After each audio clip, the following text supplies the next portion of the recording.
There we go. All right, I think maybe I'm doing a live video on the spur of the moment.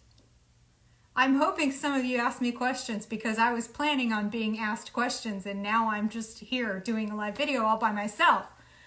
Let's see if I can get Brooklyn Shoe Space in.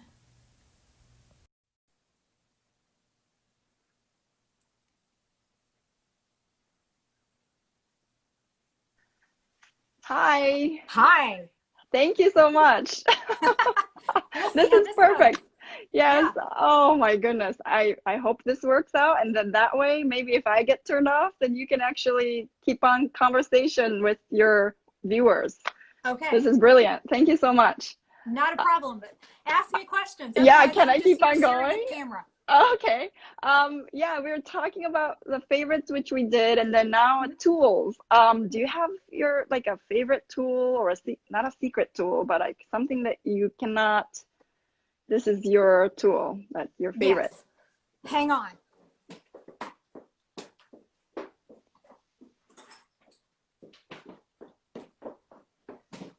This one.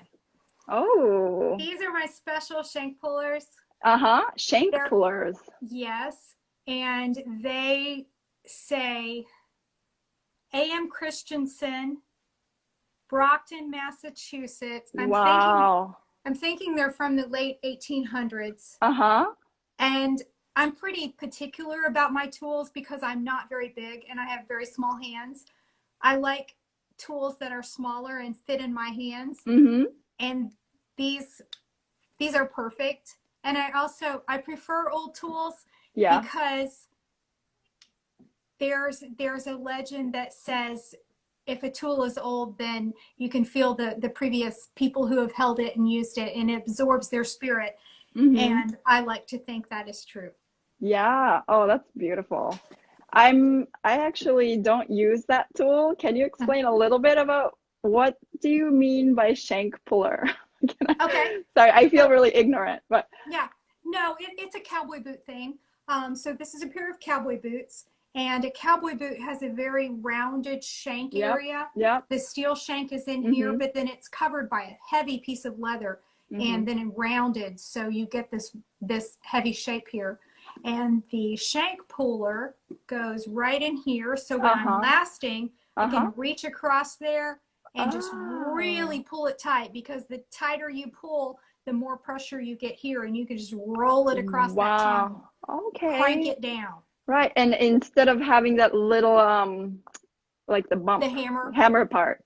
Oh, yes. interesting. And I use that too for this area. I use lasting pliers. But Uh-huh. for the shank area, see, what's one of the things that's different from a shoe to a cowboy boot, with a shoe, since you have different pieces, you have the toe and you have the quarter and you have the vamp, and because you have all of those pieces, you can actually cut a little bit Mm-hmm. of shape Yes. into the pattern, and it can Mm-hmm. actually, it's designed for a last, it kind of falls over Yeah. it. But a Yeah. cowboy boot, this vamp is just one big old piece, Right. So and it's it has to almost like compete. you're crimping on the last. So you're pulling and Yes. crimping on that last. Yes, I and see. I do pre-crimp, but even then you have to work this big piece of leather Yeah. into shape, and sometimes in some leathers it takes some muscle, and I'm all about That, leverage. As I said, yes, I'm not very big. definitely. Definitely. Yeah, I realize we have a specific muscle in our arms and like Mhm. body, but we are small. I think that's something that I realize, yeah, the the difference in muscles do make a little difference. Someone asked something. Yes, someone says it's an awesome, part of the question is missing. I've never done this before. There we go. I'm curious on your opinion about apprentices. I feel like this would be an awesome way to learn crafts like shoemaking, but it's hard to make the connections. Do you have any tips or insights on this? And I believe that you were going to ask me that very question. Yeah. Unfortunately, I don't feel like I'm going to have the answers that everyone wants to hear. It is incredibly difficult to find a position as an apprentice, Mm-hmm. because for me, sometimes I'll have people email me and they'll say, I want to come work for you. I want to be your apprentice. How much do you pay? Oh, That's not how it works. no. Or we pay you to teach us almost. Yeah. Exactly. Yeah. Because an apprentice doesn't help me.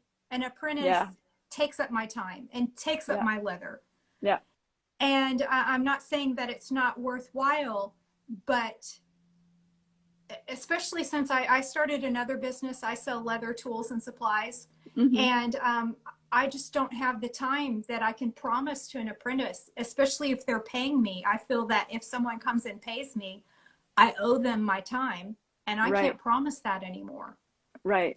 But yeah, I you used to have apprentices, and also I just call them students because I think mhm, they come wanting to learn from you. But yes. yes, I So see. what I'm doing now, I used to do 2-week boot making classes, and I stopped Uh-huh. doing that because for me personally, I feel that there's an inherent lie in a 2-week boot making class. Um, Yeah. Cowboy boot making is so incredibly complex. I cannot teach it in 2 weeks. It's not Right. possible. And I don't Right. want to leave people with the impression that they can come and learn everything in 2 weeks. Right. And then as far as apprentices go, what I've moved to now is occasionally I will accept an apprentice long term, maybe 3 to 4 months, but they have to already have shoemaking experience. They have to Hmm. be able to work alone and unsupervised, Hmm. and they have to have enough experience with machinery that I'm not going to worry about them sewing over their finger. Right. And I will answer any question they have. I will spend as much time with them as I can, but I am not in any way guaranteeing 24 Right. hours of looking over Right. their shoulders. Right. Right. No, that makes absolute sense. Going back a little bit to your roots, speaking Mm, of apprenticing, I read or I heard that you started by stitching, sewing, mhm. closing uppers, and doing the top designs. Um, but do you have a mentor for your entire boot making? Well, the old bootmaker that I started with, his name was Jay Griffith. Hmm. And Jay was so talented with design. A lot of times when people look at a design like this is not a Jay Griffith design. It just happens to be sitting next to me. But when they look at a design like this and see all the way it flows and Hmm. twines and the colors, they say, oh, you're good with color and design because you're a woman. And I tell them everything I know I learned from a grumpy old alcoholic, because Jay just had that lovely touch with the Uh-huh. way a design should flow. And that's what I learned Uh-huh. from him. Oh, that's beautiful. I know you've had your practice for over 30 years. Have you had in that amount of time moment when you would say doubt yourself or have not give up at all, but some moments of doubt with a business or with a craft? Or were you, Absolutely. Like every day. oh, no. Yeah. I mean, one thing I love about cowboy boot making is the fact that I will never know it all and I will never get bored. There's Right. always something to learn. And I love And that. But yes, I'm still learning. I just had a customer that I misfit her boots. And in order to fit her, I had to learn something about creating a cowboy boot top pattern that I never knew. And I've mm, completely revised how I create a cowboy boot top pattern, at least for some types of feet, because of wow. her. And I've been Wow. doing this for 30 years. So I feel, Yeah. at first I felt like a complete failure, like I should just go crawl under a rock and never make boots again. And then I realized, wow, it's so cool that I can still learn.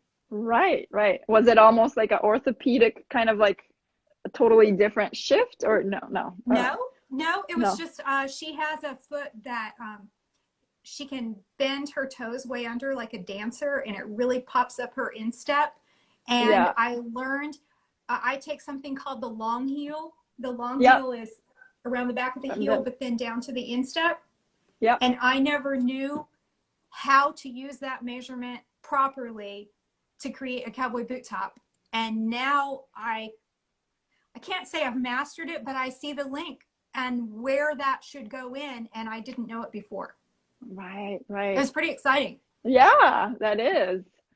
Right. So there's never a dull moment, which I agree, you know, with Right. shoemaking. Each pair is different. You know, it depends on your mood, your weather, like everything, Hmm. your concentration. Yeah. Okay. But small business advice a little bit. What's your favorite part of your making boots and as well as business, like favorite and the least favorite part as a business owner? Well, I love skiving. I have a particular skiving knife that I use, and once I found that knife, I went from hating skiving to now when I do something really intricate like this, then sometimes I will literally sit and skive for 8 to 10 hours, and Wow. it's a joy. It's one of my favorite things. Wow. You're the And first one ever that told me that your favorite is skiving. I love skiving. Oh, that's And great. I also really like inseaming. I Okay. like the things that are quiet, that I can just sit there and relax and do the same thing over and over and over again and just sort of zone out in my head. That's what I Uh-huh. enjoy. Uh-huh. It's therapeutic and also rhythmical in a way. Yes. Yeah. It's And my form of meditation. yes, exactly. I was Mm, thinking that, you know, I kind of assumed that maybe your favorite would be the top stitching, but I realized top stitching is like uh, it's very stressful because, you know, no, because of the need. it's, I don't know. it's it's not really stressful for me because I Okay. started doing top stitching. I've been Right. doing top stitching longer than anything. And I know some people are going to hate me for this, but actually top stitching is boring. I top stitching is almost like breathing for me. I don't have to Oh, think about it and I get wow. really bored. Wow. One day I can say that. No, I don't think I can get to that point ever. Because for me, I think it is like the stressful point of like, okay, I have to be really concentrated to do it because, you know, once you mess up, that's it, I feel like. Do you So, care if I tell someone where to buy that skiving knife? yes, please go ahead. Okay, so my website is sorel.shop, just sorel.shop, and the skiving knife is on there. And then someone's asked what my dream project, and someone's asking for advice on Chelsea boots. Ooh, I'm not the right person to ask. Wait, does um, it end there? Any advice on resources to start learning cowboy boots? Okay, some techniques are the same, but so much different. Where should yes. the say? I think I was going to ask something about that as well because some people have asked, where can I learn? Where do you recommend that I learn cowboy boot making? I think there are a That is, few shops that yeah, do accept apprentices, yes. but I That, also don't know. it's a tough question. I have an 8 DVD box set that's my entire bootmaking class on DVD, and I'm proud of it. But I'm going to talk about tools and machinery that you might not have. Yeah. So you're going to have to invest some in that. And ideally, the best way to learn is from a person so you can see their hands and you can see the tools. But sometimes that's not available. I wish I had a better answer. I That's my dream. This might not be the dream project you were asking about, but my dream project. I dream of having a place that I can take bootmaking students and have them for 6 months or a year. that Because would I be can't teach you amazing. bootmaking in 2 weeks, but if I had a year, we could do wonderful things. But people can't afford to not have an income for a year. Right. Well, if you can get like 10 students together and like if there's like a motel near your place, I'm just scheming, but and Well, my place is kind of turned into a warehouse, and now I don't really have classroom space. oh, okay. I want a bigger shop.